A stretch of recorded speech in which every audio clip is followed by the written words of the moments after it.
What's up, everybody, and welcome back to this special edition of Wrestling Backlash. Today we are going to take a deep dive into the King of the Ring Premium Live event from this unforgettable Memorial Day weekend. This event in Jeddah, Saudi Arabia, had a couple of instant classic matches, and we are here to give you the highlights of all of them. Are you ready? Let's get started. First, let me say that the Jeddah Superdome was an absolute awesome atmosphere. The crowd in the Kingdom of Saudi Arabia did not disappoint, and there's no doubt that the WWE will keep Jeddah in their rotation for PLEs. The first match of the night was for the Women's World Championship. The reigning, defending champion Becky Lynch enters the ring, first looking like she's ready for a fight in her black and white wrestling gear that looks like a 1980s business suit with the huge shoulder pads. She faces her opponent, Liv Morgan, as Liv is looking to complete her Liv Morgan Revenge Tour. I gotta tell ya, Liv was looking good, very good in her long, bright red wrestling gear.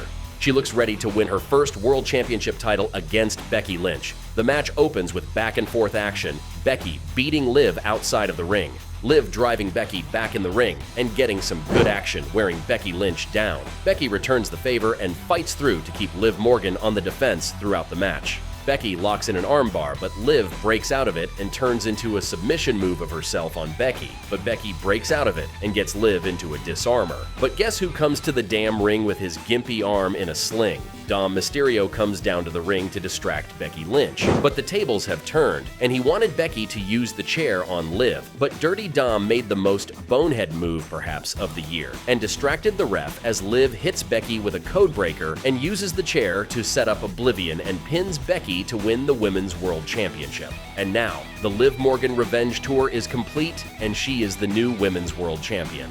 I think it's safe to say that Dom is in some hot water with Mommy Rhea Ripley. Dom might as well be called Dum Dum because his interference caused Rhea's bitter rival to win her first world title. He just can't do anything right. Looks like things are set up nicely for Liv Morgan to defend her title at SummerSlam and give Becky some time off that she was looking to do after WrestleMania. The next match of the night is a triple threat match for the Intercontinental Championship between Chad Gable, Big Bronson Reed, and the Intercontinental Champion Sami Zayn.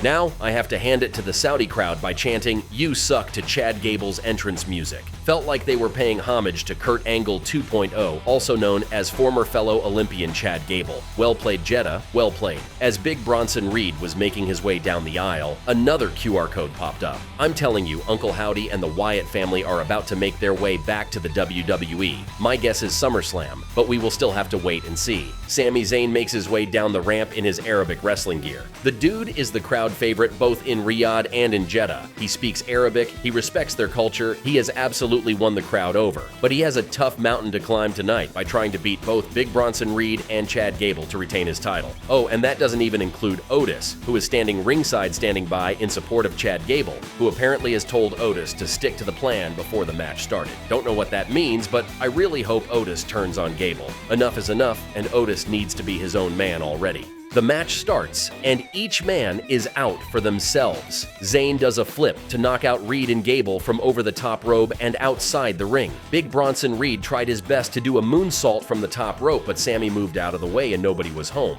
But Gable hit Reed with a moonsault of his own and landed it perfectly on Reed. But Sami broke up the count as Gable was pinning Reed. This match was awesome and had a double ankle lock. Gable on Reed and Zayn on Gable. Lots of power, lots of action, and Bronson Reed is more athletic than I originally thought. This dude has some talent, not gonna lie, and he has earned my respect with this match. The highlight of the match was a double-stack German suplex by Chad Gable on Bronson Reed and Sami Zayn. Over 500 pounds lifted on that German suplex, insane. After that awesome feat, it was time for Otis to execute Chad Gable's plan. Otis completed the first part of the plan and took out Bronson Reed, but when it came time for him to take out Sami, Otis couldn't do it. Chad Gable smacked the mess out of Otis twice outside of the ring. Otis was conflicted and finally said, "Okay, I'll do," and proceed to clothesline Sami Zayn. Otis executed the clothesline, but Sami moved out of the way and is clotheslined Chad Gable hard outside of the ring. Sami does a running kick on Bronson Reed and pins him to retain the Intercontinental title. Chad Gable was pissed at Otis, and I do mean pissed, but honestly, who cares? Chad Gable deserves it, and I'm sure Otis was kind of happy he did it. I can't wait to see how Gable is going to respond to this huge loss. Coming up next is the Queen of the Ring tournament finals between Nia Jax and Lyra Valkyria. Lyra's Raven wrestling gear was actually pretty cool. I just hope she's up to the challenge in this match with Nia Jax, who is actually performing at the top of her game lately. Lyra is going to have to pull the upset of a lifetime against Jax, who has a whole foot height advantage, not to mention the years of experience in the ring as a WWE veteran. Throughout the entire match, it was Jax who controlled the action. There was some great selling done by Valkyria, but she just couldn't get out of Nia Jax's absolute bomb from the corner.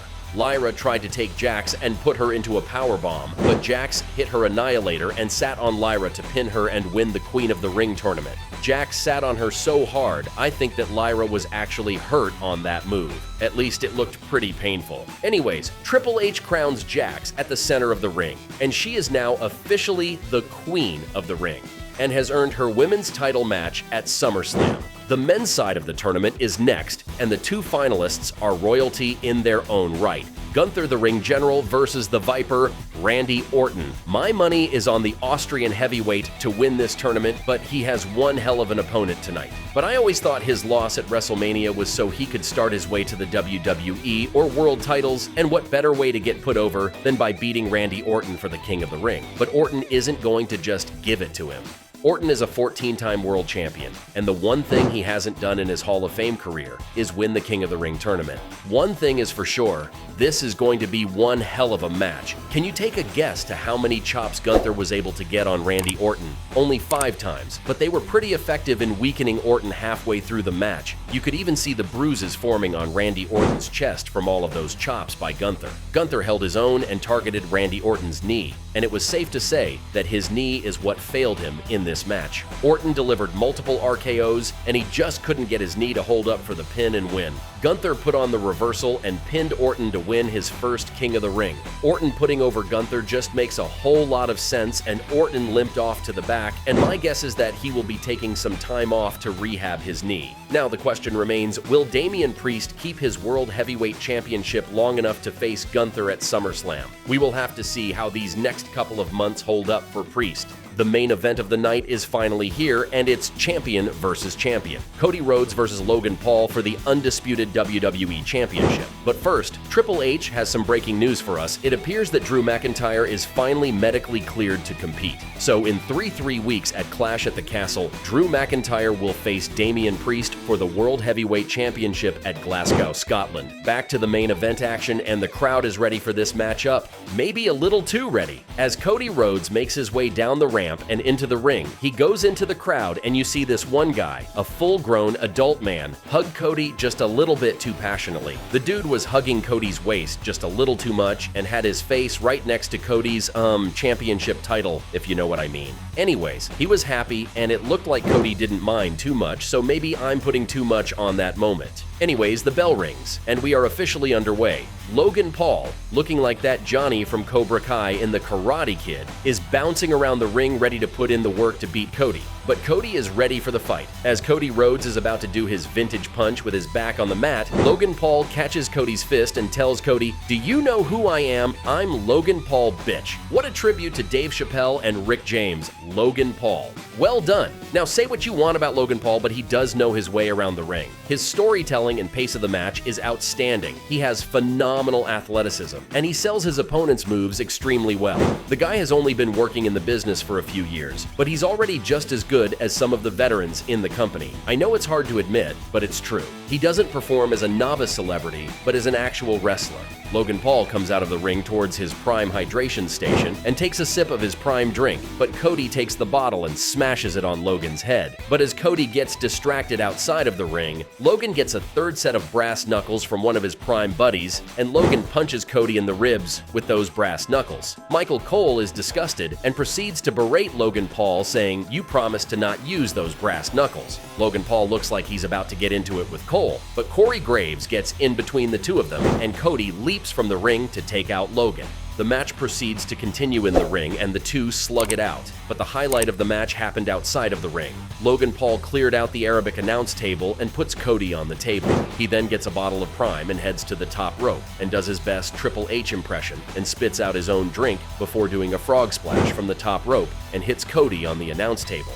And of course, they end the match with Logan Paul trying to use the brass knuckles on Cody after they both take out the referee temporarily. But the Arabic ring announcer Ibrahim intervenes to save the day and hold Logan Paul and prevent him from using the brass knuckles. Logan asks, "Who the hell are you?" Cody takes over and tells Logan, "I'm Cody Rhodes, bitch," and hits crossroads after crossroads after crossroads, and pins Logan Paul to win the match and retain the undisputed WWE Championship.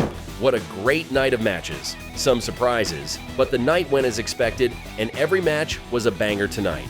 Thanks for watching, and let us know what you think in the comments below. Don't forget to like, subscribe, and get notified of our next videos. See you next time.